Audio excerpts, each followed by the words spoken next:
Well, thank you for joining us here on the Noon Show. It is officially Thursday, and we're getting closer and closer to the weekend. Tracy, closer and closer to Christmas Day. You have some good news for us in the weather department. I do.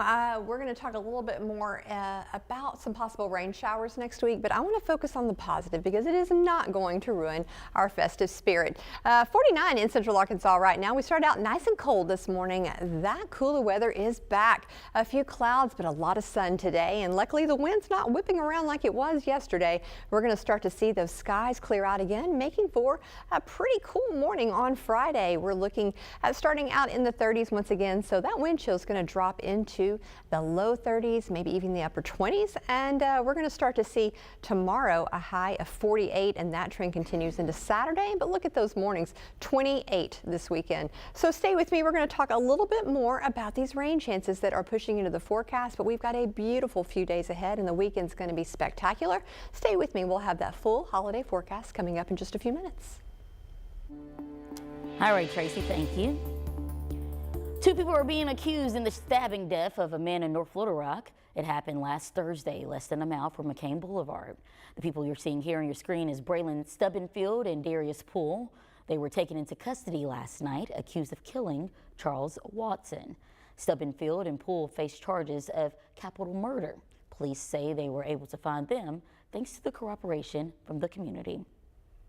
Well, out west from the Capitol, abrupt terminations are causing a shockwave among the Alexander police force. Mayor Crystal Herman fired her chief of police and two other police officials Tuesday.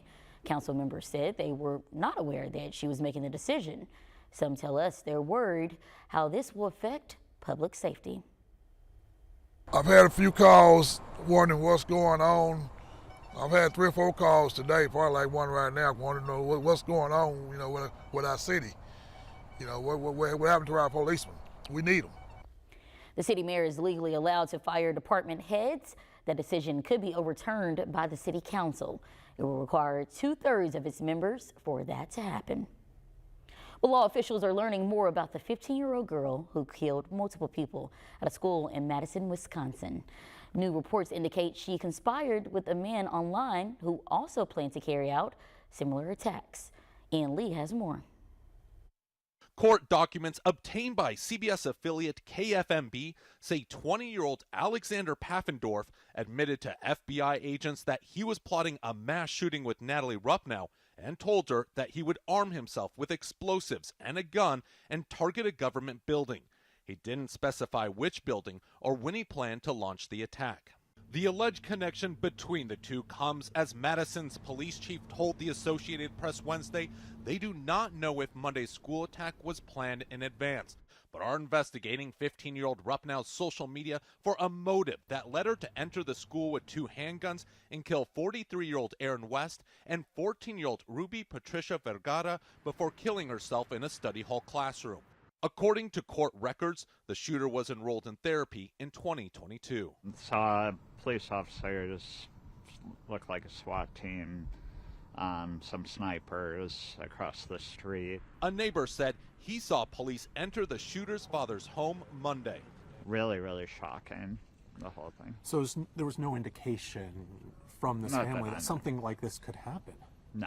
Definitely not. Tributes poured in for the beloved Abundant Life Christian School substitute coordinator and 9th grade student. They always cared about others, and they were also very playful and very joyful, and they always carried positivity around.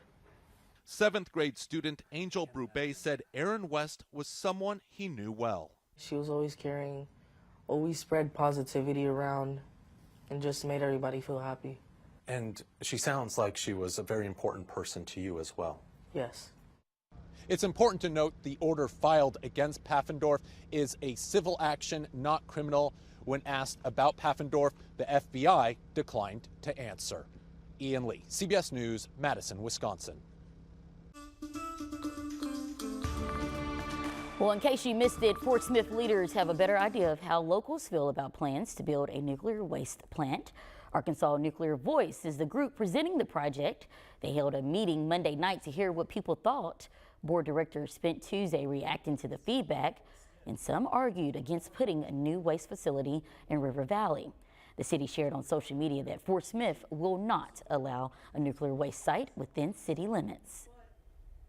The U.S. is confirmed to have its first case of bird flu. The state of Louisiana reports having a patient who came into contact with the virus that prompted us to check in with Arkansas health leaders. THV 11's Ashley Godwin has the details.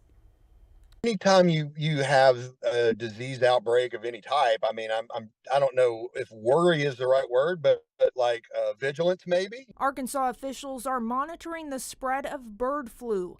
Game and Fish spokesperson Trey Reed says they immediately started getting reports when duck hunting began last month.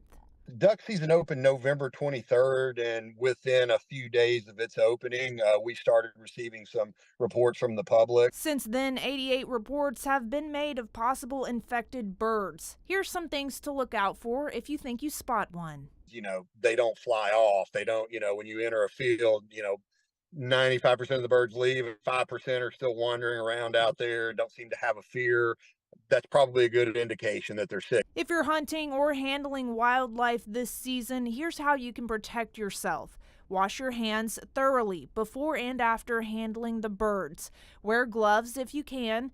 If you're eating the meat, make sure it's cooked to at least 165 degrees. And don't let your dogs or other pets around the birds. In Little Rock, Ashley Godwin, THV 11 News. State lawmakers are at the Capitol deciding on future regulations for pharmacy benefit managers, or PBMs. The rule would create fair reimbursements for small pharmacies, but critics say it could lead to higher patient costs. The current emergency rule is set to expire January 12th. Lawmakers could decide today if that should be made permanent. We'll have an update on their decision later today on THV 11 and online. Our team is also following today's ruling, and we'll have new information tonight. Meanwhile, $26 million is being awarded to increase workforce development. The money is a portion of the $48 million hired training grants announced last month. It will fuel training programs at schools across Central Arkansas. We'll have more details on the grant during our evening coverage. A plot of land has been secured for the Franklin County State Prison. We have reaction from state leaders about the next steps. Cooler weather has arrived, and it's going to get even a little bit chillier this weekend, but a slight warm-up headed our way just in time for the holidays. Stay with me. We'll look at that forecast coming up right after the break.